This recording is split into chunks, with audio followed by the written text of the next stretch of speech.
Avant de clore mon propos, je veux revenir sur l'actualité récente de notre pays. Sur le plan social, si on peut se féliciter du succès éclatant de nos éléphants lors de la CAN 2023 et de la bonne organisation de ce rendez-vous sportif continental par le gouvernement, nous regrettons les déguerpissements sans ménagement de population que nous avons tous pu observer avec tristesse depuis.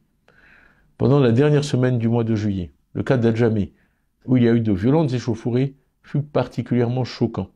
Et je tiens à exprimer ici ma compassion aux victimes de ces circonstances malheureuses.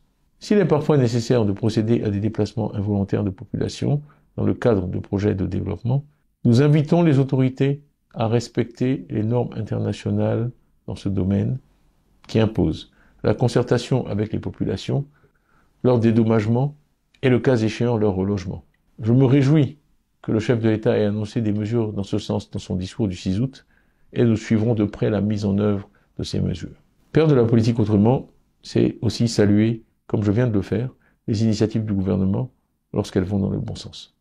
Cela participe du patriotisme, du vrai patriotisme. Ivoirienne, Ivoirien, le PDCRD est porteur d'un projet social, économique et politique qui met avant tout l'accent sur la personne humaine, les femmes et les hommes de ce pays.